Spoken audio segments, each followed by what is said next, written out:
Yo, yo, yo, welcome to Around the Comiverse, episode 29 today. We've got the amazing Crypto Rain, the colorful Danny the Bull. We've got Queen VEVE in the house and VEVE Viral. Woo! Let me fix some of these settings. And we've got a whole bunch on for the show today. We're going to be chatting a little bit about Cavell to start with. I don't know if any of you guys have caught him on his last video. Apparently, Omi's coming back to $10, guys. $10 Omi. Yeah, Cavell did a bullish video and talking about the Alibaba news as well as the only danger to VV is Fortnite. I don't know if you guys knew that, but Fortnite is the only competitor for VV according to Cavell. So, and Dr. Prophet and Cavell are having some beef on Twitter. It's all getting very exciting. And yeah, I saw that. Yeah, so do you guys want to do some intros? Crypto Rain, we'll have to start with you just to make everyone feel uncomfortable. No. What's up, everyone? My background was investing for 20 years in real estate and other things. I found crypto in 2017. I was absolutely in love. The huge fluctuation, the rather short cycles, like 4 years from top to top. I was like, this is the thing. I obviously made some mistakes when I was brand new, like everyone else. I stuck around during the last crypto winter, made a lot of investments. That following bull market financially changed my life for forever. And I love this space. Big fan of Omi. It's one of my favorite projects, especially at these prices. Awesome. Yep. I'm Danny the Bull, having some dinner while I chat with some cool people. Awesome. Queen VV. Queen VEVE, big VEVE collectible collector, Omi investor, and emerging crypto investor past couple years. So Awesome. I'm VV Viral, and Jordan told me about this thing called VV, so I'm here to learn a little bit more. You tell a lie, sir. Tell a lie. Cool. Well, I'm glad to have all of you guys on here. So, who caught the Cavell video? Anyone actually watch it here? I think Not the latest one, no. No, I saw a couple bits and pieces, but I didn't see the whole thing. Yeah, I think it's his first video in about 2 weeks. He just dropped it 3 hours ago, so it's quite recent. It was not bad. It was a bit of speculation of the Alibaba, basically saying he's bullish again. But it's very difficult when people flip flop all the time, right? They're like, oh, I love it, I hate it, I love it, I hate it. Like just pick a lane, man. Woo! We got some more comments going. Yeah. So who got some of those big drops lately? The Platinum Moments, the Hulk, and the Kung Fu Panda drop. I went for the Hulk drop, and I missed out on it. That's the only one that I went for this weekend. yeah, I went for the Hulk. I got the green truck with no number, and I did not get it. That was one of those teased. So, oh well, you're gonna have those. You're gonna have those snafus. I'm sure they're gonna work on that. It's very sad though, because green truck normally means you're golden. So I got the green truck with no number, and then I'm waiting, and it's like it's gonna be delivered in 2 hours, and I'm waiting, and I knew. I'm like, I'm not getting this damn thing, but I guess still wrinkles to iron out, right? 100%. They're not perfect yet. Oh my gosh, I'm out. I'm done. Perfect. A software company that has problems? No way. Yeah, it's to be expected. I mean, it was their second waitlist drop. Disappointing, but big girl, we move on from it, and I trust that they'll take care of it moving forward. So that's all you could ask, right? The blue logo though issue, that's a little bit different. That was a little bit different with those extra logos being generated. I think that caused a little bit of a stir. Was that like a dress? Was that a typo, or did they actually just increase the supply? Yes, they actually just increased the supply By 100, I think, right? Yeah. Yes, that wasn't a good look. No, I mean, that's not you've good. had the names for 2 years, and and then to go back and say, "Oops, we miscalculated," so they just added an extra 100 onto the top after the mint, and that was shooting themselves in the foot. They do that sometimes, but Yeah, they should have found a more creative way, another way. If you make the mistake by shorting the number, right? They should have done something more creative because they know, that people are going to be pissed off, right? You got to know your community, and you can't alter the number of editions, right? You can't open the door to that because now you're setting precedent for that in the future. And people need to be able to trust that when they say there are a certain amount of editions and someone bought the very last edition, I think he paid a lot of money for that last blue logo, right? Danny Boy, I think it was. Was it Danny Boy? No, I don't think it was Danny Boy. It wasn't. It was somebody, but yeah. But someone did. And I'd be pissed off if I were you paying top dollar for the last edition and then they drop another 100. That's not a good look. Yeah. Well, I thought they held back like 90 from each one. Why didn't they just give it from those? I think that's the licensors, so they can't touch those. But they're the licensor. No, not on those. They're the licensors. Yeah. So no, that doesn't apply. Yeah. But then you would have had, why did I get the red and why did I get the blue and why did I get the green? So I mean, when you're getting something, you're getting something. They just minted an extra 100 after the fact. But I think that was a rough look. That's them just causing themselves issues by, not having those numbers tabulated in advance. Yeah. If they had it in advance, it wouldn't be a problem, right? They'd be like, well, we know they've got some extra additions here, but they just. Well, it was 2 years, Jordan. They had those numbers, so I don't know what happened. Yeah. But Smarty Pants here is ranked 26. That's wallet. amazing. Wow. Oh yeah, somebody just pulled ahead. And they're smart to do those kind of rankings, right? Because it just creates some fun, friendly competition. Yeah, it'll be nice when they have the leaderboards going on. Yeah. Yes, we definitely need a leaderboard tab or something, or some way of viewing it. Maybe on the profile, a little button for it. That's just from like users tracking wallets and creating the charts, right? That's not VEVE themselves. Right. Like that. Oh. Yeah, I think so. Yeah, it's third party. So you'll see Dr. Profit in like number 1 spot, and then everyone else like way behind. He has like 15, 16,000 last time I saw the chart. Maybe I'm wrong. Right? Yeah, I would have to guess like Probably somewhere in the stuff like that. maybe even 7 figures worth of collectibles that he's invested. Maybe, yeah. Well, no, Yeah. not 7 figures, 8. So in the 10 million plus range is my guess. Yeah, there's a lot. Yeah. he told me for the longest time it wouldn't even load because his number was so big. Yeah, right. What a horrible problem. He said he would look and it just froze up because his number was so long it wouldn't display. That's hilarious. His collectibles. Good problem to have. His phone just melts down in his hand. Oh no. He has 17,000. What's that number? Collectible? 5, almost Oh, my goodness. 17.6. We have a comment here from And1. Apparently he has some inside information. Omi utility soon, really? I hope so. Hashtag soon. Sooner than ever. Dr. Profit has almost over 17,000 collectibles. Wow. Sheesh. That's insane. Imagine having that many in real life. Very few people probably have that many collectibles in real life. That's called David Yu. David Yu's house. You need And warehouses. I think David Yu has a warehouse too. He has so many I've collectibles. heard he 3, actually you know? has a warehouse. That's what he says. Yeah, he's I got think- warehouses. Yeah, warehouses. Multiple. My bad, guys. He has multiple warehouses. All his collectibles. Don't short him on warehouses, Jordan. Come on. That's hilarious. That's all his VV money goes. It goes into more warehouses for his physical collectibles. Source, trust me, bro. Oh man, crypto is a funny place. So who's been stacking? I'm starting to stack some more stuff up.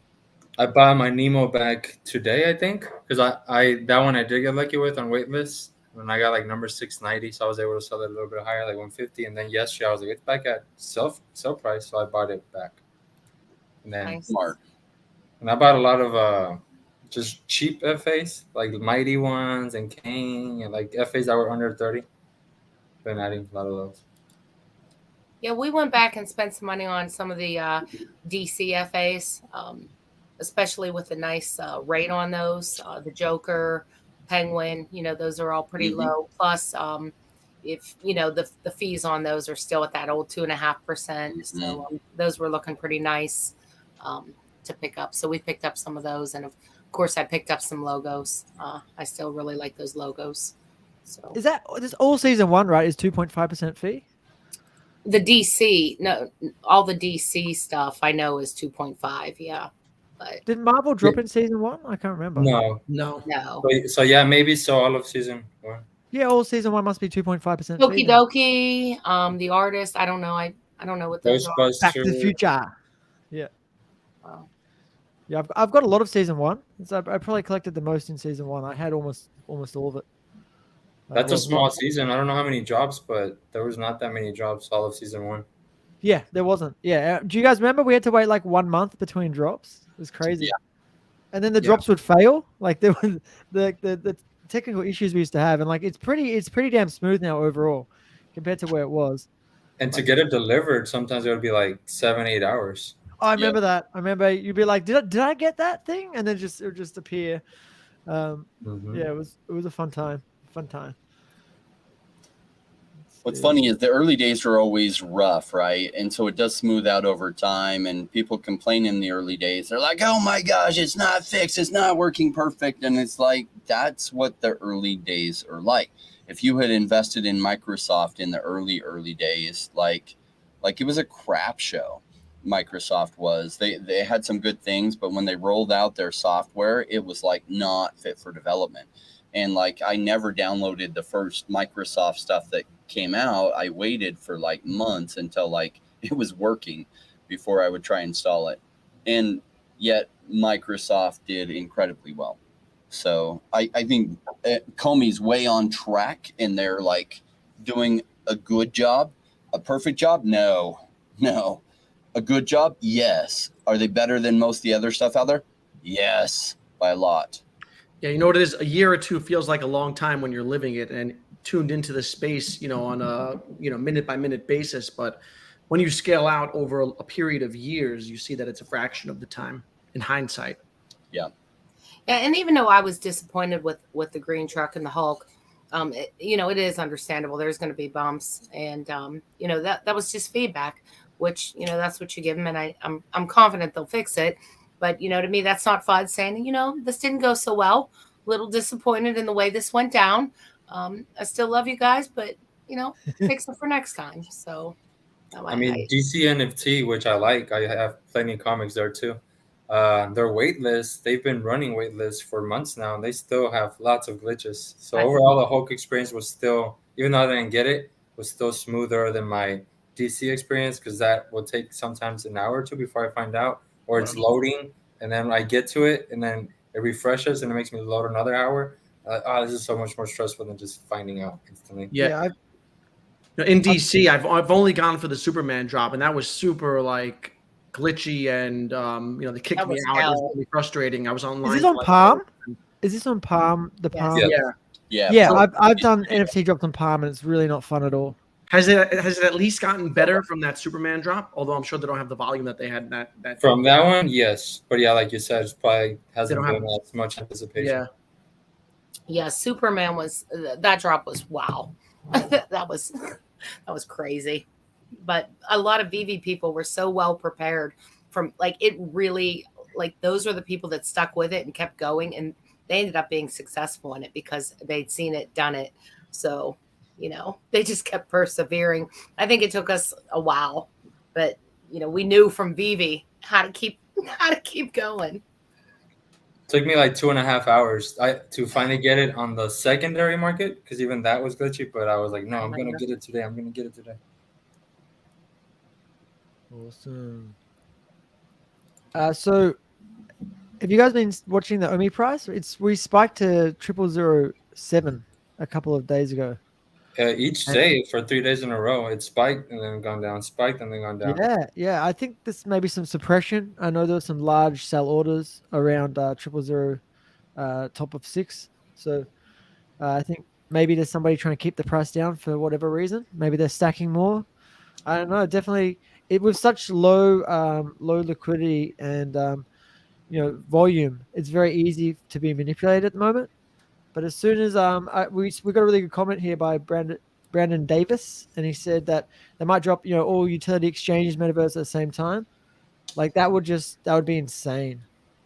That would just be crazy. I mean, we saw the run up last time, right? It took about 3 weeks or so to go from like 4 zeros, to 1 0, right? It just had it got to 1.3 cents. That's probably going to happen again. I think it will probably happen again, and I think a lot more people will be prepared next time too, because they can see what happened last time. We have way more awareness now of VEVE and OMI than we did last bull run, and Ecomi was still the number one performing token. So that's. But if it does happen again, it'll probably be because there's a new wave of people. So maybe it'll go down the exact same way. Yeah, hopefully. It's gonna be a wild ride. I can't wait. I'm ready. I'm pumped. I'm gonna probably buy some was it Cornucopias and Mira and Bumper token. Bumper. Well, I got some bumper after Crypto Rain's one of it. No, he had it like on 2 separate videos. So I was like, okay, I'm gonna buy some. Yeah, my husband grabbed some too. He's like, Crypto Rain said, let's get some bumper. He likes it. So yeah, Rain, your influence is Miria too. growing. Well, and we're all waiting to see like how their thing rolls out. So it is a risk. I took a risk on a project that nobody was talking about 3 years ago. It was called Axie Infinity. I was like, if they nail this, it'll be worth a whole bunch. And not only was I right, I was way more right than I had imagined. And Bumper has that potential. So will their service and everything work like they've tested it and everything? I hope so, because if it does, it's going to end up being absolutely huge. So, yeah, I'm a big fan. So I want to talk a little bit about Alibaba. What do you guys know about Alibaba? What do we know about it? Massive in China, right? So unfortunately, I haven't spent a lot of time in China, like actually zero. But I wish I knew culturally more, because it dominates like their space, like dominates it. So this partnership, I think, is way bigger than half the people realize. The other half like know how big this is. Yeah, they're kind of like the Amazon of China, right? They're the biggest e-commerce platform. They've got Alipay, which is similar, like a cash system like PayPal, I believe. They've got a bunch of moving parts similar to Amazon. They've got like an NFT marketplace that they just launched recently. And so that's kind of what they are. Yeah. I actually own some Alibaba. I was like looking it up like a month ago, and I was like, well, it's worth a third of what it used to be, and I'm pretty sure it'll come back. Amazon's almost back, so why not? Yeah, I held a bunch of Baba back in the last bull run, but I sold it amidst all the China fear. Mm. When did you make profit? I probably took a slight loss, but I got out because there were Trump was threatening to delist Chinese stocks off the stock exchange. I remember that. And so I just wanted to cut ties. I didn't want the risk. And correct me if I'm wrong, China has a really adverse opinion or a negative opinion on the term NFT. So I know there for a long time there was a lot of speculation that digital collectibles was much more friendly. That was really part of the reason they were named digital collectibles versus NFTs. They seem to be a lot more comfortable with that language versus NFT in that part of the world. So it seems like that's opening. Maybe that's expanding. They're expanding their thoughts a little bit on that, getting a little bit more open to digital assets. So it's interesting, Danny the Bull, you mentioned Amazon, because I actually, I've had multiple brands on Amazon, and the main place that I sourced all my products was actually Alibaba. So I've used Alibaba for about 5 years now, and I've watched it sort of grow and change over those 5 years. When I first started on Alibaba, it was really difficult to do payments, and then they introduced Alipay, which is Alibaba's own payment system for when you want to do bulk orders or anything. It just made things so much easier. And I've seen the progression and I think Ali Cloud is not that old either. It's a much newer product. So like Alibaba has just grown and grown over the last 5 years, from what I've noticed, actually using it all the time, because it's all my products and all my suppliers came from Alibaba. And all their systems have definitely got better. The messaging got better. The payment process got smoother and better. And buying products, they made it. You used to not be able to actually buy individual products of Alibaba. You could only buy sort of bulk orders, and you had to negotiate. Like a warehouse. Yeah, and it was very difficult. And now you can actually just click buy And it's like Amazon or like eBay or Etsy or anything like that. You just click and Yeah. buy one product, and they'll just send it straight to you. So it's way easy to get samples. You can just use it just to buy products. You can still find suppliers, and you can buy their products as a sample and then use them as a supply later. So like Alibaba's massive. They're over 220, 230 billion market cap. Yeah, and they're probably undervalued at that. Yeah, they would be. Yeah. Yeah. And, the reason why they're so low is because the Chinese government went after them. They broke them up. And Jack Ma, the founder, went missing, right? Because he overstepped some lines in the Chinese government. And Jack Ma went missing for like 25 days. So there's been a lot of political stuff going on with Alibaba that kind of suppressed the price of the stock, as well as like the international stuff, the geopolitics. So I think Jack Ma turned up, right, in Japan. Yeah, he's alive and well. Yeah, and I think it's also interesting translation, right? I mean, that's very timely as well, too. The translation finally is coming through. So it seems like things, it might not be happenstance. It actually seems like it might be a little bit a nice planned rollout. Well, let's step back and look at the bigger picture of what they're doing. When I went to business school, and probably they still talk about this today, they talk about how Walmart crushed Target and Kmart. When was the last time you were in the U.S. and saw Kmart? Quite a while ago, right? So how did Walmart, they all started about the same time, crush these others? Well, one of the things that Kmart did and Target did was they went into the big cities first where there was a lot of people, and Walmart went into the small towns where there was like just enough room for one big store, and they went into all those first because they figured they could go into the big ones later. Well, think about that. Like over time, Walmart ended up crushing Kmart and Target in profitability and just other things because they had dominated these other markets. Well, what has VEVE done? They've gone out of their way to include some of these other markets and get some of their best IP so that they can be the top digital collectible space in those different markets. So look where this is going to go, because what is it like the stuff? Is it Thailand, or do you remember the guys with like the swords and stuff that came out like a year and something ago? They're really big in one of the Asian countries, like the biggest series of cartoons. The Pili, the one? Yeah, Pili Fantasy, right? And so they went into that market and they have Pili Fantasy, which is really, really huge. So now Alibaba in China, they've got, what is it? From Japan, it was actually mentioned Ultraman in Japan. And so they're getting the biggest IP from these different countries. Because where this absolutely goes huge, like my hopes for what Ecomi does is VEVE becomes the largest digital collectibles app in the world that like people use across the world. And if that's the case, the OMI token is going to do absolutely incredible. And these collectibles will have massive value. And so I'm seeing them take the right steps. Like that wasn't even on my radar that they would go out and make that. But imagine if they start releasing some Chinese stuff that there's IP in China that the Chinese are attached to. Imagine if they roll that out for India and they start getting traction in these. And then people in those other cultures then start to expand to know about other cultures' IP and started investing in that.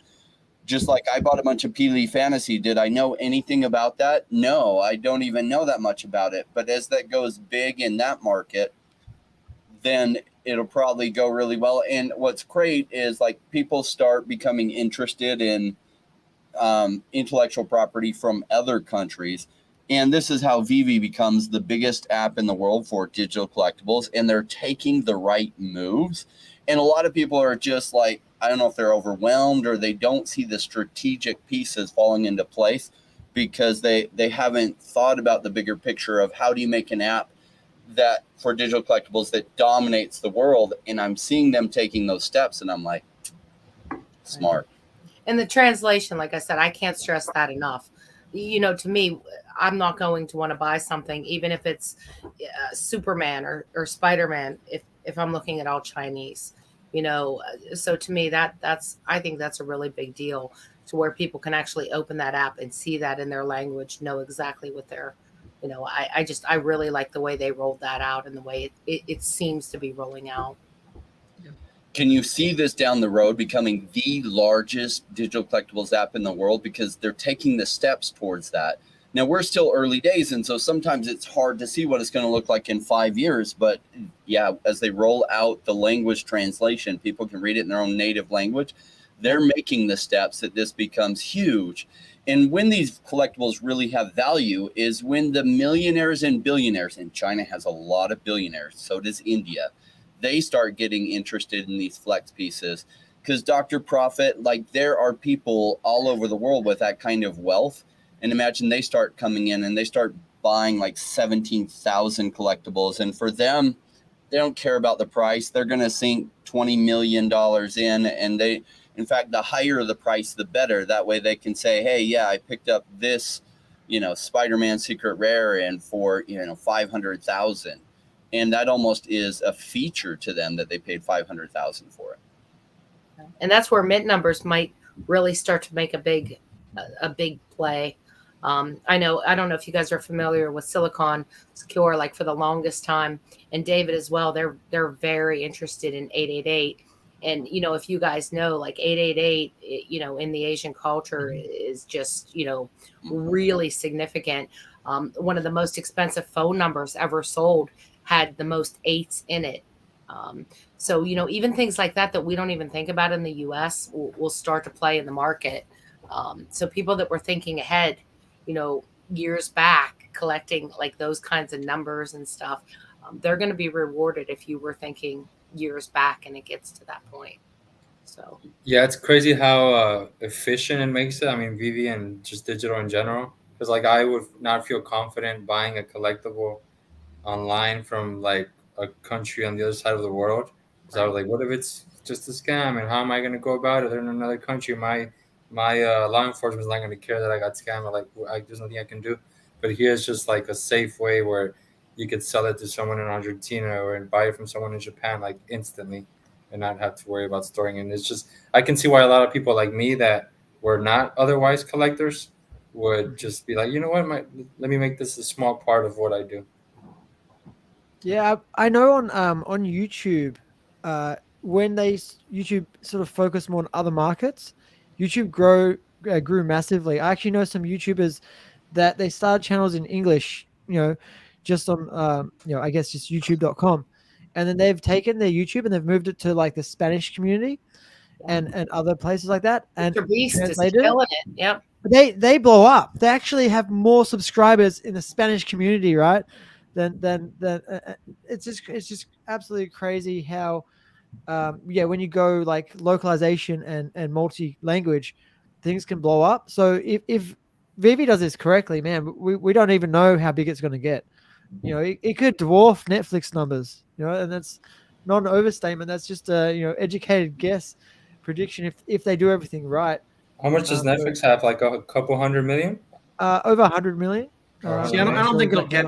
I think that it'll always be niche, right? Collecting, I think, as a whole is niche, right? Like even look at like the baseball card industry, which is huge, right? I mean, it's got a ton of history.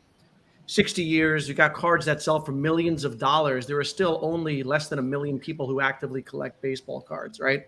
So there are 40 million fans, but it's niche. And I don't think it has to be. We don't need 100. That goes to prove the point that you don't need 100 million, right? If less than 1 million people can support that card industry, a fraction of that can support VEVE and drive it, to places far beyond where it is. I mean, where you have niches within niches, though, Danny. Though, right? Like, say it again. But the nice thing though about VEVE though is there's going to be niches within niches, because That's correct. You might have your car people with the car NFTs are going to go to. You're going to have your Disney, your Spider-Man. So I hear what you're saying about that with a baseball card. But the nice thing is there's so many, like the spectrum is just going to be a much wider net than just a baseball card. I mean, that's where they have way more coverage to find somebody that likes something, Well, so if you think about baseball cards, they didn't go outside of North America and Canada very much, right? So they're somewhat capped on their audience. They didn't find a way to get Europe interested in watching American baseball. And so that's hindered the growth. And even within the US and Canada, it's kind of slowed down the growth. What's interesting about this branding idea is like Batman is a worldwide thing, and so is Superman and Spider-Man. So I'm curious to see how this will go, because one of the reasons baseball cards had a hard time reaching into Europe is not as many fans, but also shipping. So you think about shipping, like Central and South America for a long time, shipping anything there was like, it may come, it may not. So if you're in South or Central America, there's no way you're going to pay $10,000 for a card in the US and have it shipped to you, because it might not arrive. And so there was the shipping problem, but now you have this global marketplace. There's no shipping problems. And I'm curious, we haven't seen this kind of model, but the amount of network effects it may get is huge.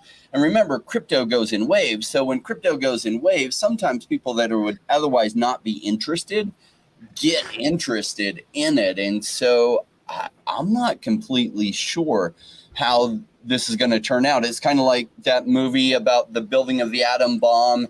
And like the guy's like, oh, okay, what are the chances when we put this off that we destroy the whole world? And he's like, not much chance. And he's like, what? Not much. So the truth is, we just don't know how big this can go. I haven't watched the last bear market and then the boom that followed, and some of the stuff like Bored Apes going like $300,000 floor on something simple like that.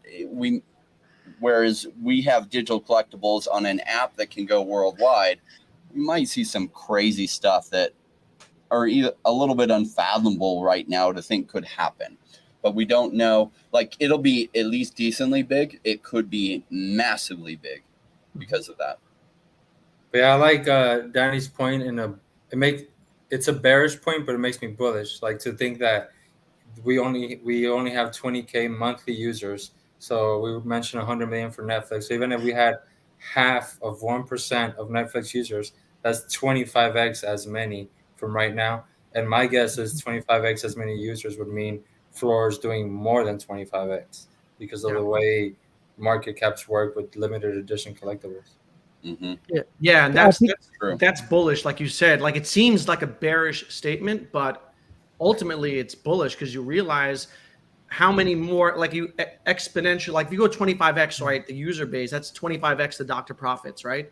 That's 25x the there will be whales in the mix. Yeah, right. So you're multiplying all those whales, and those are the people who buy up the floors and whatnot. So it seems like a small number, and we're used to like those big numbers, but I think that's I've realized from a lot of conversations with people that are very negative on VEVE that hearing things like you saying we're going to get to 50, 100 million users brought their morale down, because they're like, we're never going to get there. I'm just thinking, like, shoot, even if we got next bull run 20 to 100 or 200,000 users, like, realize what could happen to the floors with that many active monthly users. Yeah, so piggybacking off Queen VEVE and pushing back on what Danny said, I definitely agree with you that probably you won't be too many people in one particular niche. But say we have 1 million car users that get really interested, 1 million to Disney and Marvel, although that'll probably be like 5 or 10 million. 1 million to music, or there's so many different niches. And we've got to remember that VEVE is not the NFTs. VEVE is the platform that they all come on. So because it's such a large platform and we can go into so many verticals, we could eventually scale up to some crazy numbers. But like you said, we don't need that. That would just make it insane, right? That would just make it, the games would be insane. If we manage to capture, like, hip hop audiences, and we get all the car lovers, and we get all the people that into Marvel, Disney, Star Wars. Coins. Yeah, it's unlimited. I mean, stamp collectors. Yeah, the stamp collecting. Like, that's that's a whole nother thing, right? And eventually, maybe we do get to 100 million users, but it wouldn't be, they wouldn't all be just for everything. That was my point. Yeah, that was my point. Awesome. Justin makes a really good point in the chat. If you want the car users, the cars have to look more realistic. True. And hopefully replaceable parts. And imagine if they were like drivable and depending on the parts. And so we're still early days, but wouldn't that be cool that you could change your engine in it? You could change some of the stuff. That would be a great place to take it. I don't know if they'll go that direction and they'll get there. That would help bring in the car people, especially if you had limited quantities of the upgraded engines and stuff. in some of the parts, and they actually had a racing component to it that you could race them. I think that's key. The utility and gamification to drive, people keep them coming back. Yeah, being a car guy, like I don't know if I can get this going the right way, but actually we spoke to Reese about this, and Reese actually said they plan to do accessories where you could actually change things on your car, right? So if they look a little bit, the Lamborghinis don't look bad, and the DeLorean and the kit, a lot of the cars actually don't look that bad. I'm a car guy. I'm definitely into cars, and I don't think they're that far away. If you can open them up and explore them more, like how a lot of the cars you can get into and you can open up, and if you can drive in the VEVE-verse and make some sort of fun car racing game along with maybe some accessories and make your car more unique, change the rims or change, the color of the car or something, like we could end up with a really, really unique platform where you can have NFTs that are customized, and you can, have one-off parts that you could sell, and people would pay crazy money just to have like a really cool, fun car. So everyone who knows David, you personally, have him reach out to me, because I know how to help him get licensed with a game that's already like a race car game from like 2 or 3 or 4 years ago. I know someone I can connect him to help him license that, and then for a reasonable cost. And we know VEVE has the money. And then they can incorporate a game that already works and everything, and then incorporate their collectibles into it so that they can have a AAA level racing game come out in, say, a year from now. Oh, that would be amazing. Yeah. And if you could bet your Omi, that'd be even more amazing. Oh, yeah. I'd be betting my Omi all the time. I would. I'd be like, let's go. You would have these you get someone shakes, beefing right? on Twitter. Well, let's take it to the track. And with social media, you would have these Arab sheikhs and people with big money, and they would have their upgraded cars, and they'd be racing them for status, right? Right. And be like, oh, we just bet $1 million worth of Omi. It wasn't even a big thing. Is that already a thing like on Twitch and stuff? Do streamers raise for money, or is it illegal for them to publicly do that? I don't know if they do yet, but I could see that coming together. Just because it's not there yet, it's like. Well, the thing with car racing games, there's so many different types. I've got friends of mine and family members that used to play like on the mobile. It was a car racing game that you did a drag race, and all you had to do is like change gear, and you just had to hit the timing right. If you hit the timing right every time, and you can upgrade your car and everything. But the main thing is like getting the timing right, and then also spending money on upgrading your car. And it wasn't a very advanced game. It was pretty simple, and it wasn't even like there was no direction, right? It was just timing on how fast your car goes forward for a drag race in a straight line. So even a game like that would be really, really fun. If they have a more advanced game like Crypto Rain said, like a AAA game, that would be insane. But they could have multiple games you could use the same NFT car. So, going to the car world alone, we could get to crazy amounts of users. Yeah, and I think they had the license for I believe GM. Originally was it GM? I mean, they still have they have some more car license. At least that was originally. I don't know if some of those have lapsed, kind of fell off yet. But I know that they did have GM there. Pretty sure they had GM Chevy. So, there's more down the pike when it comes to cars. One of the challenges with like them, if they were to try to build a video game, they don't necessarily have experience in that. So it's like partnering with an existing one or licensing it. And I know somebody that knows exactly how to do that. He's done it over 230 times or something. And he's actually the only person that's ever done that. And that's a better way to go. So you don't have to build it. You take an existing game. You take, in fact, a lot of those games already have Lamborghinis and stuff in them. And so then you actually just close off everything but what you have the IP to, and then make the cosmetics match what the NFTs people have. And so they could build a AAA level game without having to rebuild or build anything or going through all the testing. It's already been tested and vetted. They would just have to change a few things in it, make some tweaks, and bam, AAA level game, better than almost anything on the blockchain. And it would be out there in a year or so. What's crazy is they're running on Unreal Engine, right? And Unreal Engine, you can plug and play games really easy. I mean, right now it's more in Unity, but they said, they can change it. What was engine agnostic was the term they used? Yeah. So on Unity, again, there's millions of amazing car games. And like you said, they just need to implement the NFTs into it. and build some sort of bridge to put them across, and bang, you're done. So it's Let's it's crawl definitely before we feasible. walk. Let's crawl before we walk, guys. I like it. I like getting excited. Me too. And we've got a good comment here from Justin saying Need for Speed drop would go crazy. Yeah, it really would. Yeah. Did you guys play Need for Speed back in the day? Underground 2. I remember that one. I got it for Christmas one time, and I stayed up all night with my cousin. Awesome. I like Most Wanted. Oh yeah. When the cops would follow you I had it on the PSP, I think. Yeah, you got to get away from the helicopters and stuff. Yeah.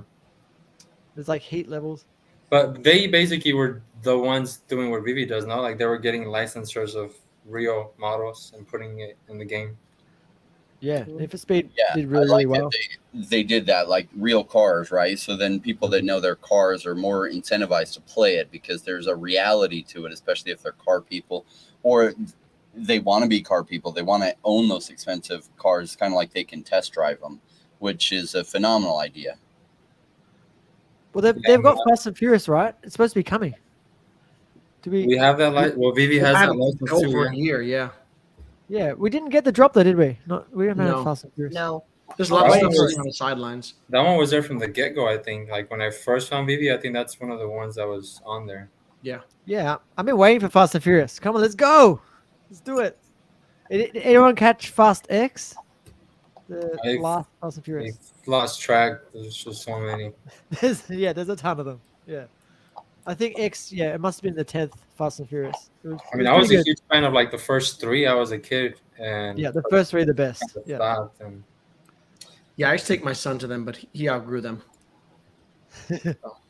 They've gotten a little bit crazy, right? So they pulled in all the different major action stars, and they've kind of gotten a little bit too far from reality. Like they're always carrying cars around in airplanes to like launch it out of the airplane and do stuff, and it's like the logistics behind that are just like no.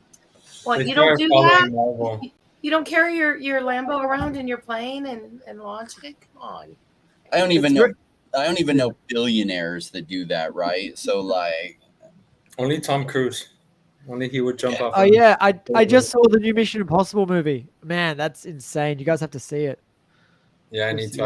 I always enjoy those. It's intense. It's intense. He did like one of the most dangerous stunts ever done. I don't want to spoil it for you if you haven't seen the movie, but definitely go check out Mission Impossible and just expect some crazy stuff. I was going to say what Rain said with the Fast and Furious, how they just went crazy and crazier. They actually jumped out they reversed the car out of like an aeroplane mid-air, and like it landed on the ground. It was totally fine in the movie. I'm like, man, that the whole back of the car would just come apart. Like that's just, it's not even possible. Like it's just. Was there a parachute on it or anything, or what? It was like maybe like 1 or 2 stories high, but like no car would survive that. Like that, it's just ridiculous. All right, so they've definitely gone way too far over. But that's why number 1 and 2 are the best, right? And three I think was that Tokyo Drift. That was really good as well. I think so. Yeah. Tokyo Drift is actually based on like what they really do in Japan. They actually really do drift around the streets, and they have drifting competitions and stuff, right? So I think number 3 and number 1 are probably the 2 most realistic. Even Too Fast, Too Furious is pretty good as well. Like they have street races and take drugs around in their car to try and like do deals like that. I'm sure that's probably a little bit more realistic than what they do now. So, but yeah, I think the classic cars of Fast and Furious NFTs. That's what I want. I want the first Skyline, GTR Skyline. And a few of the other classic cars, like the Supra that they do up in the first Fast and Furious. That would be an amazing drop. You see that GTA, the new one, is costing like between $1 billion and $2 billion. Oh my god! It's the most expensive game ever. Wow. More than any movie in history. Is this GTA 6? Is that right? Yeah, I think it's up to 6. And you know what I find funny? GTA being the most advanced game. I brought this up with Cody the other day, like the most advanced game ever, where you can do anything. Like talk about utility, all the utilities you could ask for, and it costs $10. Like you can buy it online for $10. So that's why I say sometimes that might not be the way to create grails, like to be able to do cool things with it. That's a way to bring in like a mass audience, which is needed. But I looked it up the other day. I was like, how much does GTA cost? And like the whole game, $10 online, GTA Online. Nice. Oh yeah, GTA 5 is really fun online if you guys haven't played it before. But it's a bit difficult if you don't turn yourself on like ghost mode. You just get killed constantly by all the pros. They just blow you up. That'd You be walk in the street, 13-year-olds. get blown up every 5 seconds. 13-year-olds killing you. Yeah, yeah, and you know what they do? They get really creative. So if you're on ghost mode, you can't get killed by them. But if a car randomly runs you over and they're not in it, it counts. So they drive a car at you, they jump out of the car last second, and it runs you over, and you get killed, even on ghost mode. So they got really creative with this, and they can get things to blow up and stuff that's not them killing you, but other, like they can drop a helicopter out of the air on you. They jump out of the helicopter, they're not in it. It's like, it's just an object, but it lands on you and crushes you and kills you. So it's really, really funny. Is ghost mode like you just playing with a bunch of other real life players and killing each other? Yeah, you play real life players, and they technically can't kill you. So you can just drive around, and they can't shoot at you and kill you or anything. But they can jump out of their cars, and the car will run you over as if it was like an NPC driving the car. Yeah. It's just an object at that point. Yeah. It's like being very creative with it. I don't know if they've fixed that now. I haven't played GTA 5 for a little while, but yes, I used to play it a lot back in the day. And there was a point where hacks were really, really big, and everybody would hack. And so you'd have people teleporting all over the map and dropping money from the sky. And like one of my friends and I got into it just to try the hacks out, and he got banned. I only did it for like a day, and I didn't get banned. My account survived, but it was pretty fun. Like we got millions of dollars in our account really easily. And Patient Holder saying we're not funny enough. I think secret rare comics are funny enough or funny buying. enough. Yeah, he's got 2 more secret rare comics. Nice. Yeah, those are going to 0, Hodler. Patient Hodler, I want to see your stats. I want you to record all your stats of your secret rare comics, and I'm going to put up against Omi and all my Omi buys. How about that? That's fun. I'll get some more comments here. World Cup. Yeah, that'd be pretty awesome. And you get like a waitlist drop for one of the players in the match. That'd be pretty cool. I think a lot of people don't see how this technology, like this idea of digital collectibles, and maybe everyone here sees it, but everyone watching this. But if you think about how many people are watching this versus like people in the crypto space and even people that aren't aware of crypto, this idea of digital collectibles just has so many advantages over the physical collectibles. Like you don't have to ship them. Like if you have some kind of physical collectible in box, you have to package that thing so perfectly, because if it gets one crease or anything, it just massively took a hit in its value.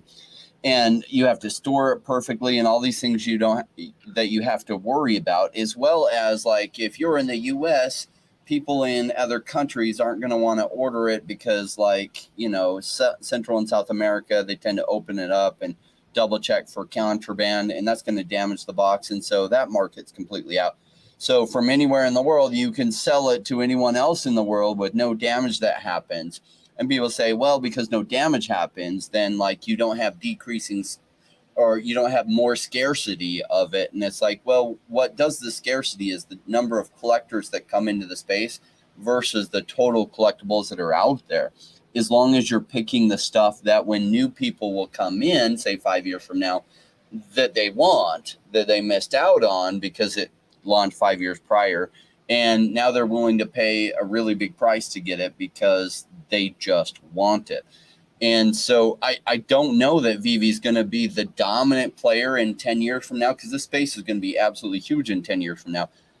But I don't see anyone better positioned than where they are now to end up there. And like this new relationship, like I wish we had all the details with Alibaba, but like that's the right kind of moves to be making so that in 10 years from now, they're the dominant player when this industry is much, much, much bigger. Probably 100 times more people in the space than there are now. And not to even mention the carbon footprint. I mean, people that don't understand, but, the fact that, we have, carbon neutral, NFTs, if you will. Think about what it takes to ship, to produce, look behind me, plastic, all of this and the shipping and the distribution and the packaging and, the landfill and all that. I don't think we'll ever get rid of it, but there are definitely, a lot of benefits from what you mentioned, Ray, and as well as the impact on the environment that I think people are eventually going to come around to once they understand that all NFTs aren't bad and killing the earth. Yeah, when I bought my first few, well, I bought 2 Todd statues, the real ones, and I had never really bought a collectible besides Tesla Tequila, which I still have. I took them out and placed them on the shelf, and I was like, well, what the hell do I do with these boxes now? They're like really big, and I was like, this is too much, and I threw them away. I was like, I don't care if this devalues it. I don't want to keep these boxes around. Like this one was like wrapped in 30 layers of paper. It was wrapped so well, yet it's still got a crack and it's still bent, even though it was wrapped super tight. And what are you gonna do? And now they won't have to worry about that. And I think that's how it goes big and viral across the world. And I wanted to mention on Patient Hodler's thing, he says, so I'm up 100% on my X-Men 28 and roughly 100x on my Journey into Mystery number 85, which I paid $6.99 on the drop, and negative 75% on my Omi. And you're right, everyone's down on their Omi price, and that seems like a bad thing. But as an investor, I look for those opportunities, right? So, okay, does Omi have a chance of doing really well in the future? Personally, I think it has an exceptional chance. So thank goodness it's down 75%. I wish like some of these top comics like Journey into Mystery was way down too.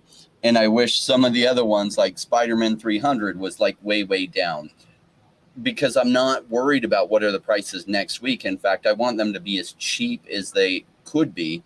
I wish more people would go all ballistic on VEVE and Omi and how terrible it is and FUD it. Why? So I could buy way more cheap, because I'm not thinking about what are the prices next week. I'm not going to be disappointed.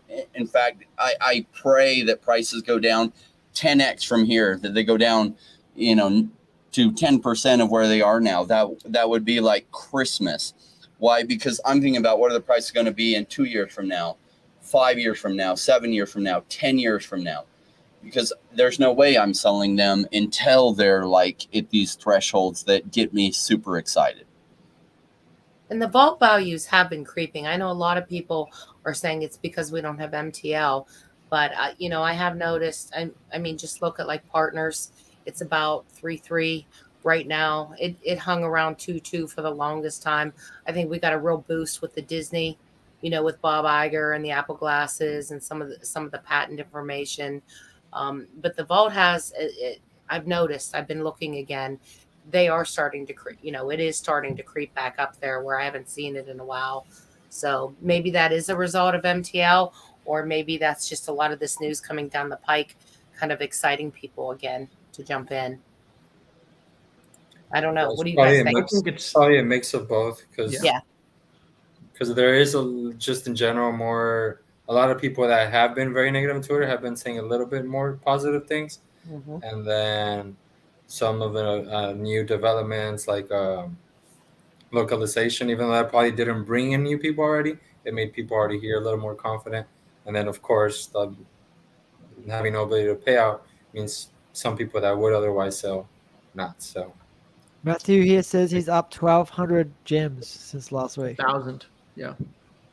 It's the vaults are creeping up. They really are. It's definitely good to see, and I think that there has been increased sentiment, more positive sentiment, but we won't really know how real that pump is until we get cash out back, and then you'll be able to get an accurate assessment of where the levels are. But it's definitely encouraging to see, and more than that, the sentiment shift, a little bit of a sentiment shift, is really even better. Yeah, it's like a team when they start winning. Once you start getting a couple wins and you start turning that tide a little bit, it snowballs a little bit more. So I think you're right, Danny. I've been, it just kind of a little good news starts to broaden everybody's kind of perspective and make them a little bit in more cheerful moods, if you will. like a snowball going down.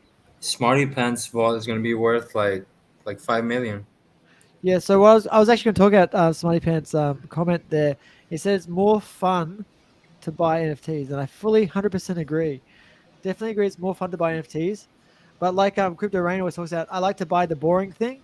that's going to go up more. So I'm buying more Omi. But you know what?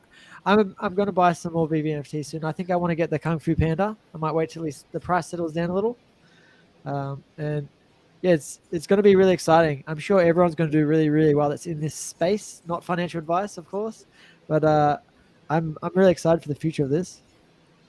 So I just had a conversation at the gym earlier today, and what was on the guy's mind? He's like, "Oh, real estate investing. I'm going to buy another property. You know, I only have 200,000 left to pay on my property, and I'm going to buy a second one. Should I buy now?" And so I was trying to. I only had like 5 minutes because I had to wrap up and come here and get ready for the show.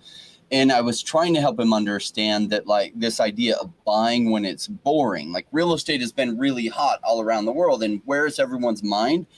Where it's like hot, like, oh, real estate, even though it started to come down, people are still thinking, yes, it's hot, it's exciting, it's sexy. Now, Omi was really hot, exciting, and sexy back in 2021.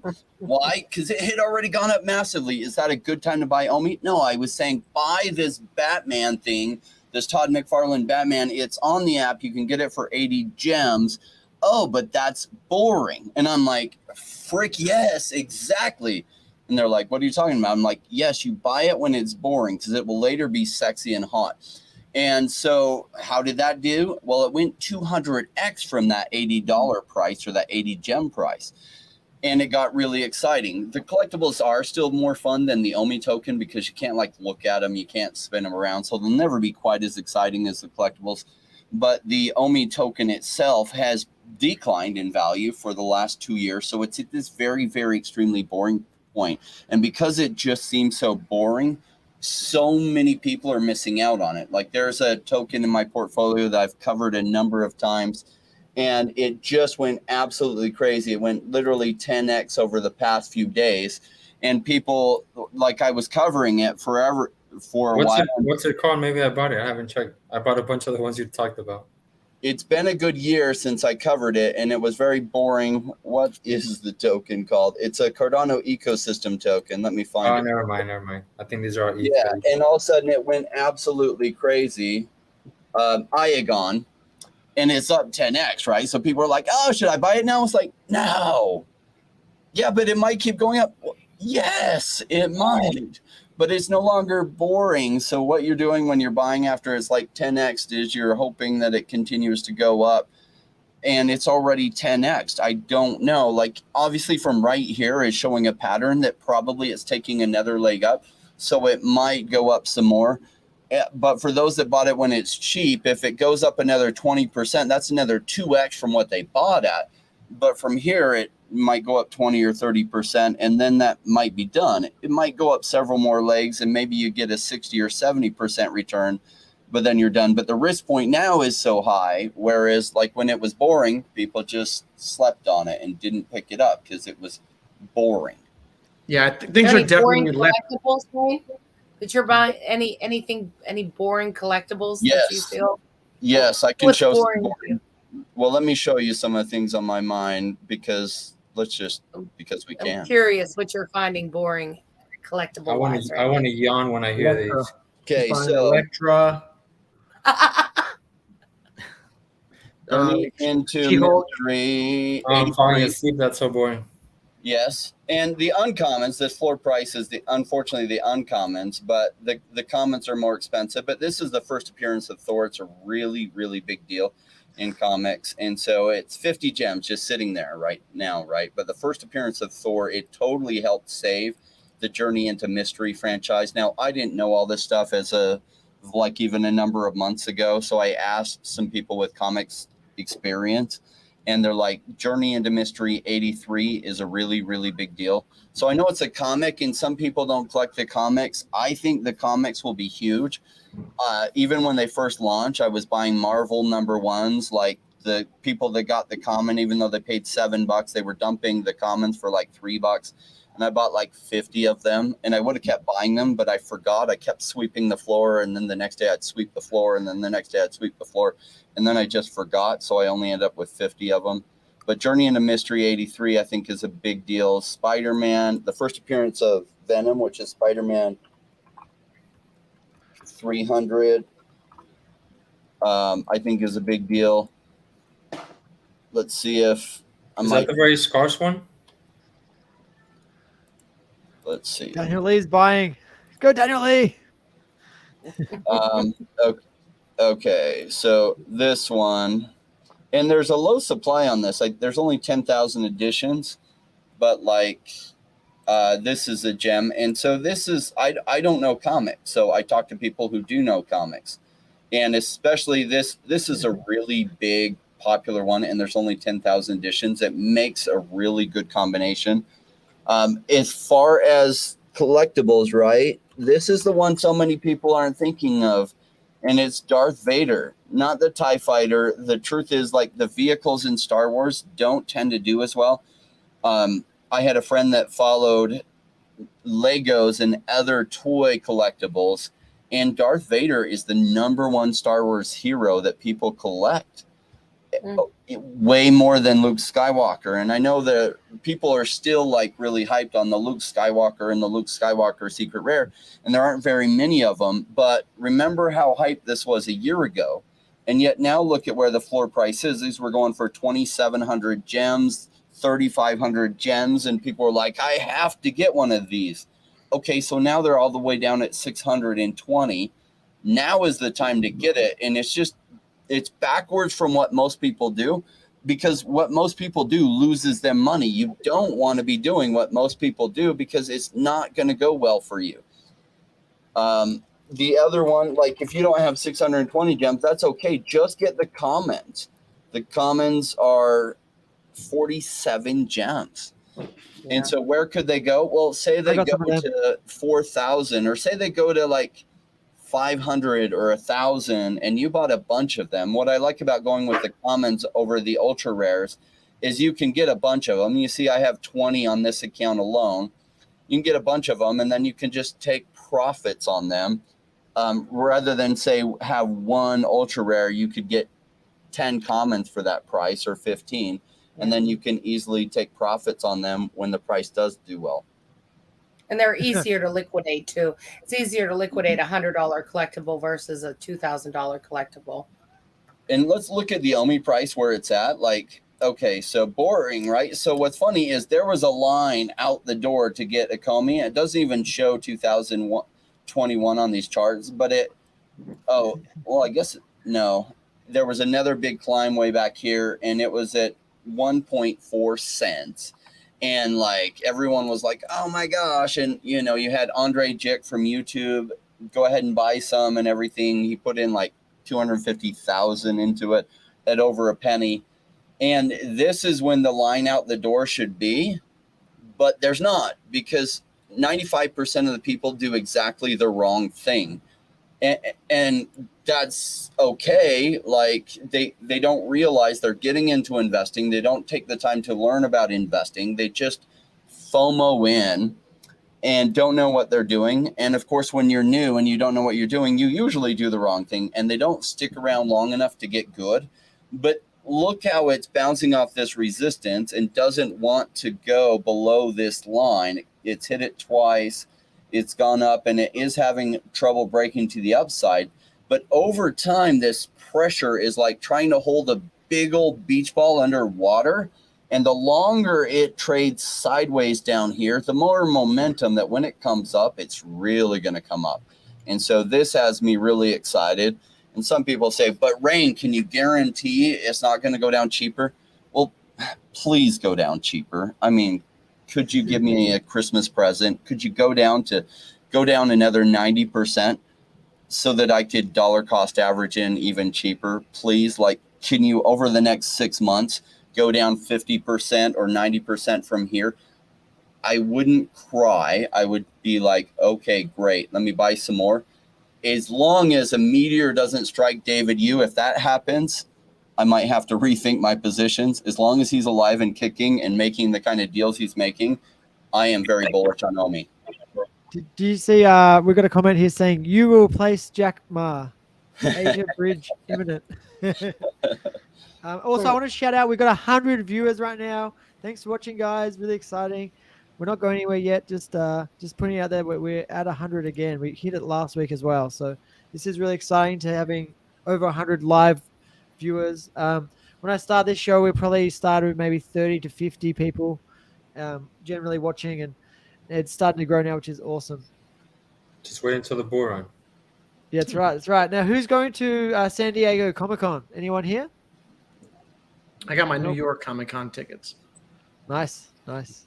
Yeah. Cool. Well, do we think there's going to be some big announcements there? Because they teased us last month saying there's no community video, saying why settle for a video, and then they announced the San Diego Comic-Con.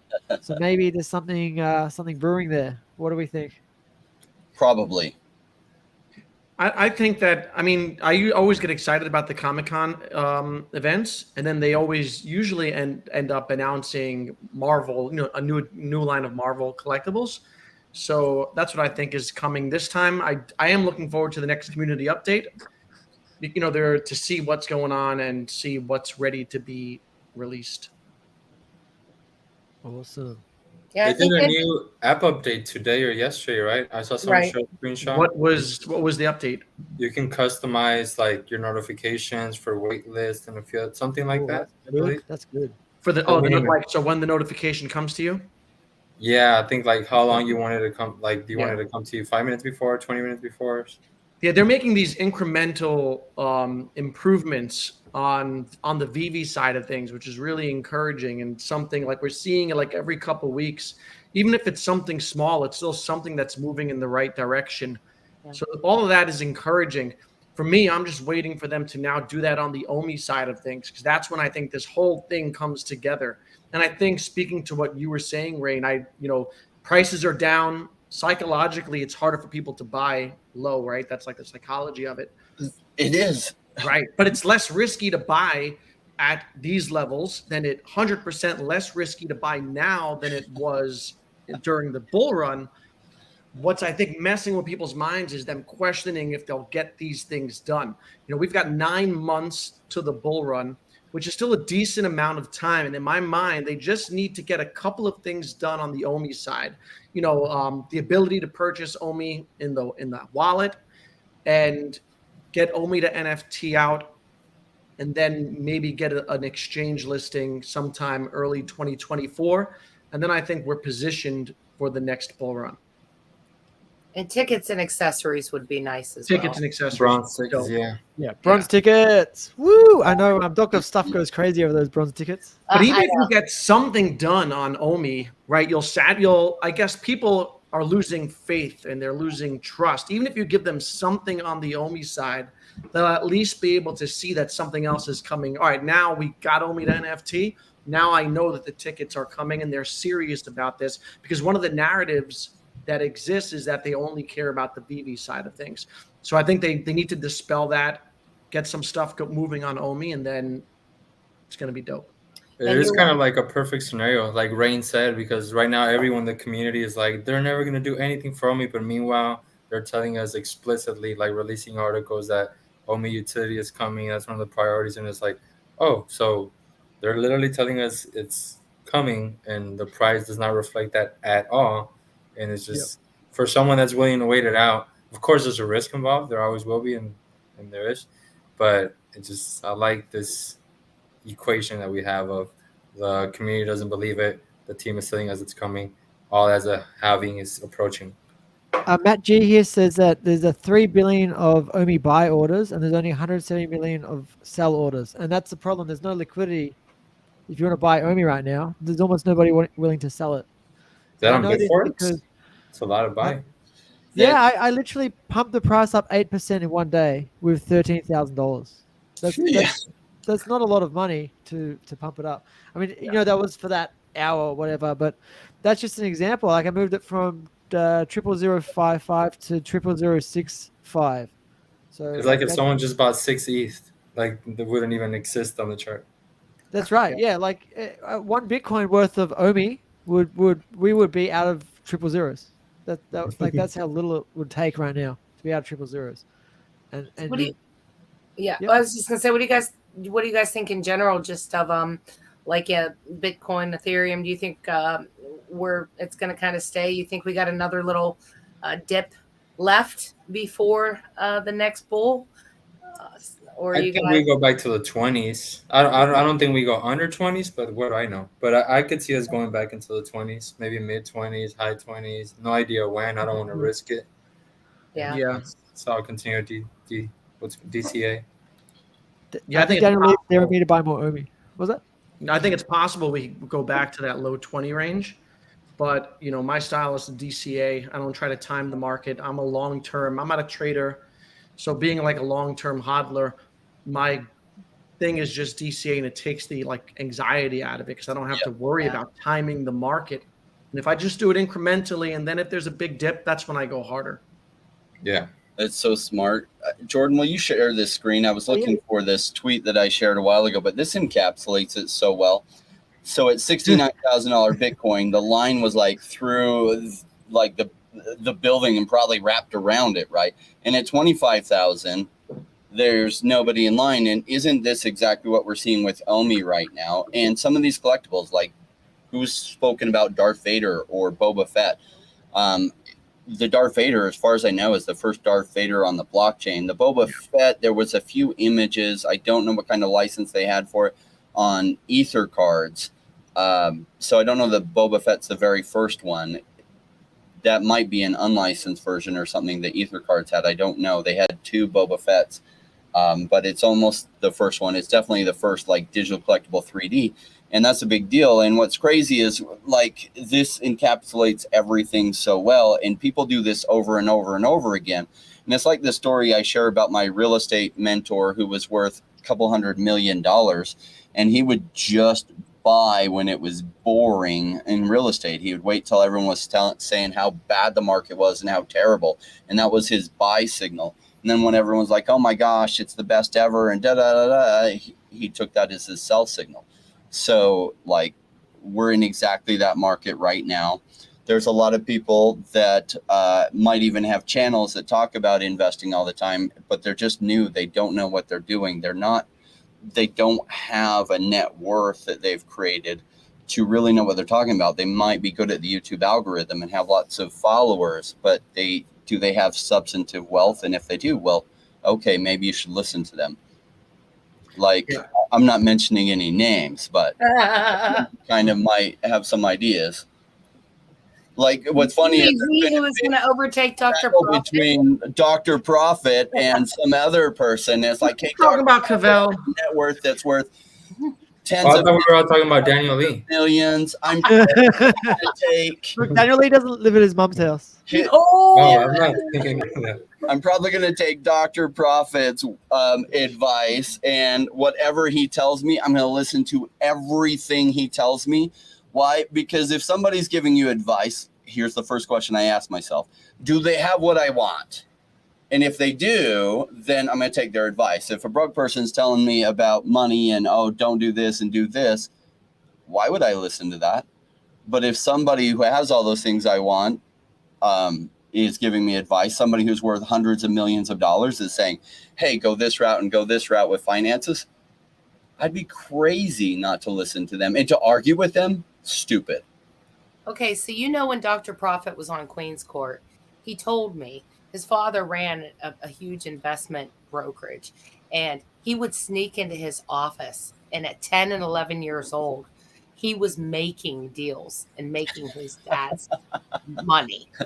He was making him money at 10 and 11 years old. That's awesome. I mean, when he told me that, he's like, yeah, I'd sneak into his office and I'd get on and I'd make trades, and I ended up making money. And I'm like, wow. So I think he knows a little bit about investing. Yeah, that guy's an OG, and he gets where this space is going. He really gets it. That's why he's gone so big into it. He knows how this is unfolding. Yeah. He's seen, he's been around business for 30 or 40 years. This is nothing new to him. He knows exactly what's happening here, and that's why he's gone so heavy. Absorb everything he has to say. He's really bullish on the whole AR cycle that's coming. Cavell owns Alpha statues, right? I mean, that man, he loves those. He thinks those are going to be That's a good choice, like Cavell. I believe in Elsa. Yeah. Oh man, this is way too much fun, guys. I'm really enjoying this. So where do we think VEVE is going to go next year? I'm Like just wondering, 2024, end of 2024. do we think the bull run will be mid 2024 for VEVE, or do we think it's going to be the tail end, like towards the end of the year, or start of 2025? I mean, I think throughout most of 2024, it'll be green. Not necessarily saying we'll have new all-time highs like early on, but I could see just like a hopefully healthy, like just little pump and then retracement, little pump then retracement throughout all of 2024. Because I feel like by then they should have more things implemented, and then it'll also be more talks about the halving is coming, and then now the halving is here, and so I'm pretty bullish for 2024 in general for all markets, stocks, and maybe not energy stocks, but like growth stocks and just Bitcoin and There's a nice setup on the NFTs. horizon, Yeah, right? It's timing up, like it's aligning for like the halving, coming with the Fed cutting rates sometime next year, inflation subsiding, all those economic fears hopefully subsiding, and then maybe some money printing, and then you get like this whole perfect storm again. And now this weekend we saw the beginnings of better relations between the U.S. and China, like slightly better. But for the past 3 years, it's been like down, down, down. And now they had a meeting where they said there was a positive sentiment. Yeah. If you sprinkle in an SEC loss to like Ripple, then I think, that's really nice. Combine that with everything else, that'll be bullish. Yeah. Or just and the ETFs being an ETF. There's really a lot going on. This whole space is so young, only 12 years old. It's a baby, right? Compared to the traditional asset class that's been around for over 100 years.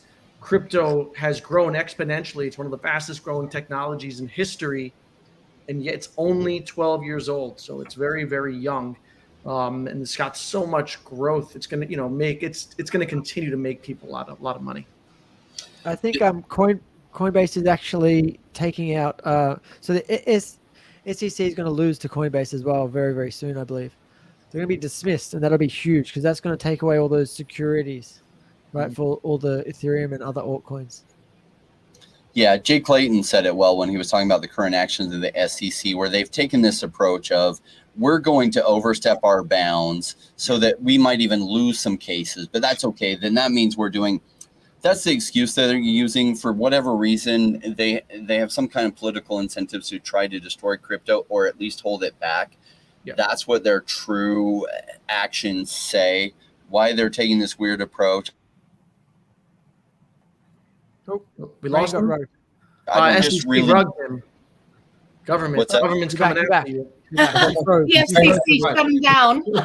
Yeah, I did want to talk to Planet Vampire's comment, which was good. Almost everyone in the community has a value. Some are hype builders for the common person, which is very true, which is a really good point. I was a big fan of that person that I was talking about because I felt like he related to so many people, bringing them into the space. I was just disappointed when he took a sponsorship agreement and then he like flipped on VEVE and just then, arguing with like Dr. Profit. And it's like, come on, like know what you're good at and know when other people are better at certain things. Because he did do a good job. Like what's funny is I unsubscribed to them like forever ago. And yet the algorithm pushed his videos to me like all the time. I'm like, I'm not even subscribed to him. And I'm getting more videos of him than like all this other stuff that I'm trying to watch. And I'm like, he knows something about the algorithm and he's great at that. And he did get a lot of people exposure to VEVE, which was awesome. And nobody makes all the right steps that I agree with. And that's okay too, because we all have our own path and he's got his own path. I just disagree with some of the decisions that he's made in the past year. But he is effective at getting a lot of people into the community when he's excited about it. Absolutely. And part of the problem is just the flip. One day you're here, one day you're there, and I think that's what started to get the community frustrated most recently. It's okay to have words of feedback and where they need to improve. But, in some streams I've seen, they're dead. I don't trust the team. I don't trust anything about them to literally a half an hour later, I think I'm just going to sit back and watch and I might jump back in. And that's when it just starts getting, I think for some users, like okay, this is way too, you're way too far on either end within one stream. And, that makes it hard to kind of put your confidence when it's that. He's new to the investing space. He's also new to YouTube, but I have to say he crushed it. He did a great job. He built a lot of following. And so just because you're new doesn't mean you can't do great things, but he doesn't realize how new he is to investing. And then he's arguing with someone with Dr. Profit that's probably been investing since he's 12, and I don't know what age he is now, but come on. When somebody's like an expert, being able to step back and realize they're an expert in that field and just being like, okay, you know far more than me. Yeah, I think Cavell's just doing a little bit of showmanship. You're not yet good at. Yeah. I think he's just talking. It's a little showmanship. And to be fair, I think Profit did call him out first. Profit tweeted, tagged him as part of the FUD squad, having fun with him and playing. So actually, fire him back. that might have prompted his new video. So potentially, Dr. Profit prompted Cavell to make that new bullish video. So it's actually sort of good for the community, right? It's so funny. This back and forth we have. Yeah. But the comment, and maybe he's just good like Dennis Rodman forever ago, right? If you met Dennis Rodman in real life, you'd realize that Dennis Rodman was the nicest guy. But when he played basketball, he'd get up in people's face and yell at them and call them names. And, he'd act really antagonistic, but that was just a persona. It was showmanship to draw more attention and become like the bad boy because it would make him more famous. And Like maybe Cavell, that would be genius level, right? So take on one of the best known investors in the space, just so people are talking about you, even on We're a Monday. doing it, right? It's working, right? Yeah. Right. True. He's the best internet marketer in the world. I don't know if you guys know this. And $10 Omi's coming.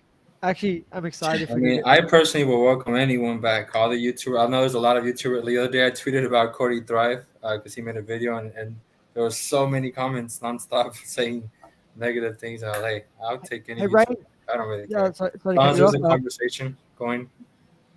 Rain, this is probably directed at you. You're better than real estate. So I've done real estate for a little bit, like 20 something years. So nothing new to me. I like real estate for going zero to a lot over 20 or 30 years.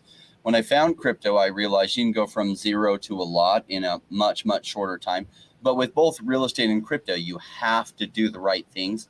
I did just release a course called Zero to Crypto Hero because my background's in investing. And trust me, if you're in this space, even though you're in this space at the right time, say during the next 8 years, if you aren't taking the right actions, you're not going to do very well. I know somebody that's been in the space longer than me and they've had more opportunity than me, and their net worth is maybe 1/20th or less of what mine is because they were taking the wrong actions because they weren't learning how to think like an investor. And so like some of it you're getting from this talk about how I think it's not magic. I didn't invent any of this stuff. I learned from other people that were really good at it because I was born poor and I was determined not to be poor. And what I found in business, if you just figure out what the successful people are doing and then you do the same things they do, you end up having the same results. And so I got as close as I could to smart people that were very, very successful and tried to figure out what they did. And that's how I became good at real estate investing. And then a lot of those principles translate in crypto. It took me a solid year and a half to really figure out what did translate and what didn't. When I started doing the right things, it led me to be able to retire 2 years ago. And whatever you do when you have like financially successful and you're married, don't use the word retire. Just say you're managing your own portfolio. That was a mistake I made because my wife is like, oh, you're retired. So she started giving me this to-do list and everything. And I was like, well, crap, what is happening here? Don't use the word retire. Just say I'm managing my own portfolio, because she's like, oh, well, great. Let me give you all these to-dos. And I'm like, no. I have a portfolio to manage. Yeah, I have a portfolio. I have other stuff, right? So if you are married, just remember that. You're not retired. You're just managing your own portfolio. I would say you're laughing at me, but that's how women are wired. It's like, oh, great, you have more time. Here's your to-do list. I would say for someone that's like very new to investing, and it's like maybe renting, it's probably safer to start with real estate, at least at first, because crypto is really easy to lose it all. Or like as a primary residence. Your own place. Like, it's the quickest way to turn. Like if you're starting off, and you only have like 5K, 10K to your name, it's the quickest way to turn 5K to 100K. I mean, I'm talking about it over a few years because of leverage. Like you could do a 0 down program, a 3% down program, and then if the house goes from 300 or 400, even though you only put 5K, including the closing costs, but the sellers helped and you used an assistance program because you're a first time home buyer, like you just turn that 5K into 100K increase of net worth, like for a beginner. Now for that's also the numbers that it's been the last 8 years, but realize that's because we've been on this massive long bull yeah, run. it won't be that way forever. So you can turn your $5,000 down payment into a $50,000 loss over the coming 5 years. And then maybe it turns around. So then 15 years from now, it's now worth more than you had. But realize real estate's been on this long bull market. And what are bull markets followed by? Retracements. Now, how far our market's going to retrace? It depends on the market. It depends on the job growth. It depends on the population growth as to how they're going to do. But it's very, very risky right now. Why? It's like buying OMI after it was at 1.4 cents and thinking, is 1.2 cents cheap enough?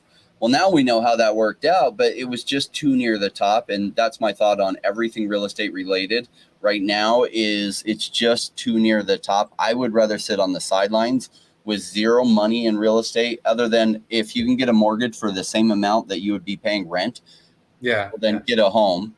But yeah, it's not something you want to come into with the mindset, I'm going to exit in 2 or 3 years and profit. It's like, I'm here to buy this and sustain it instead of renting. Yeah. Or I want to rent a property just to cash flow. But it's not like I'm going to get in and out and profit.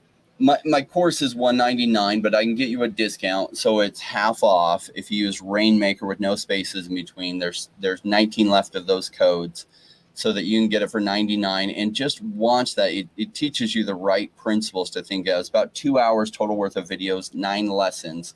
And it literally kind of lays it out. And when you watch it, you'll be like, this is so simple. And it's not rocket science, but the simple things done right lead to really good things over time, because we're also at the bottom of this market. Like I would put $5,000 into this market every day over real estate, where real estate's at right now. But you're not wrong on real estate. It's just the timing has to be right.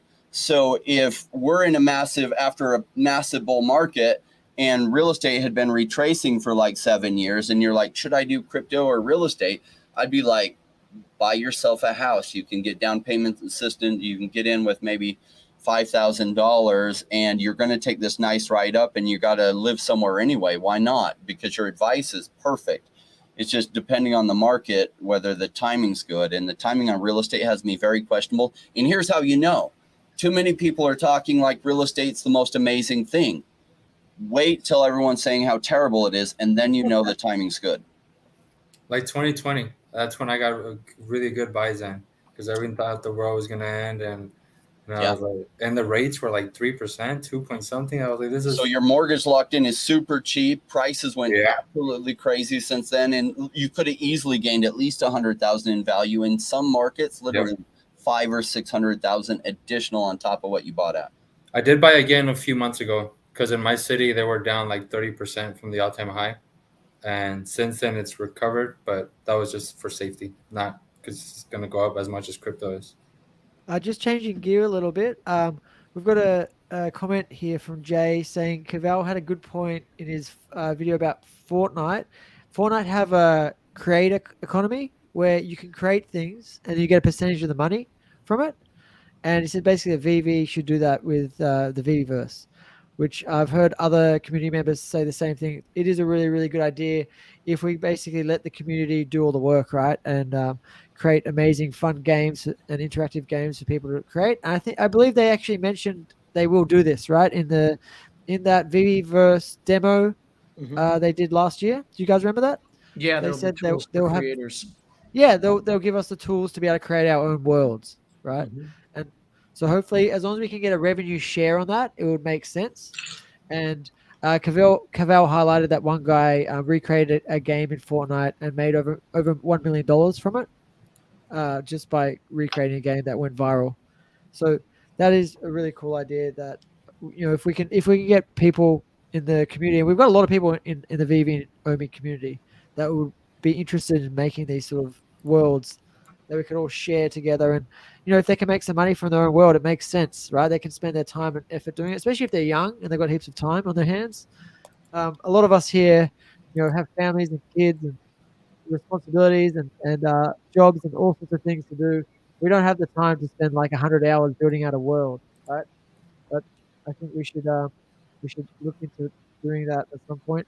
Also, I want everyone that's watching to take note of what Crypto Rain said and check out his course if you're interested. I'll put a link in this video at the end.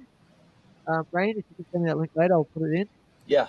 Make sure you use Rainmaker code as well. So yeah, thanks everyone for coming today. If we can wrap it up over the next 5 or 10 minutes, that'd be awesome. We'll go around the circle. We'll start backwards. VEVE, do you have anything to leave us with parting thoughts?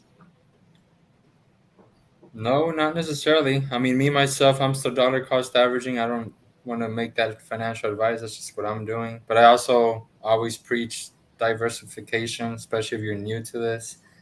And never over leverage yourself. Never use money that you're going to need in real life over the next 6 months to a year, depending how many people depend on you.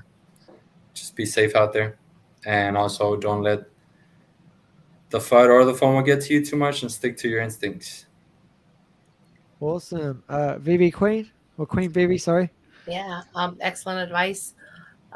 We have Ryan coming on Queen's Court on Twitter this Wednesday, 7 p.m. Eastern Standard Time. So hopefully you guys can pop in. Maybe Ryan might give us a little bit of alpha, but I think it's going to be interesting to talk to someone who's actually gone from content creator to VEVE employee. So I'm looking forward to that. And, just still buying boring right now, right? Buying boring. Yeah. Buy that Omi. Danny? Buying boring. I would echo what Viral just said about not buying into the FUD or the FOMO too much, because they're going to be both extremes, and you'd have to look at things objectively and rationally, come to your own conclusions, and make your own decisions. And that's basically what this game is all about. But I think objectivity is super important, because there are highs and lows emotionally, and if you get swept up in them, they can hurt you in different ways. So always stay grounded, and if you find yourself getting like overly emotional, take a step back, go out, do something different. This week I got a couple good streams on my channel. Come check them out. I got Johnny Dunn coming through. I haven't heard from Johnny Dunn in a little while, so I reached out to him, asked him to come through on the channel. And I got God's Entry coming through for a TA stream end of the week. So that's about it. Nice. Awesome. Nice. Love Johnny. He's a fun guest. Yeah, Johnny's an OG. He's a great guest. Yeah. Rain, want to leave us with some parting thoughts? Yeah, like you should pat yourself on the back, because you are still around when it's boring, right? And it seems somewhat boring. There's not these massive price increases and everything. And these are just what bear markets look like.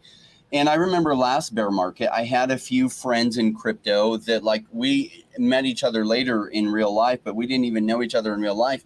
And we were just dollar cost averaging in these projects that were super FUDed, but the FUD was really superficial and emotional.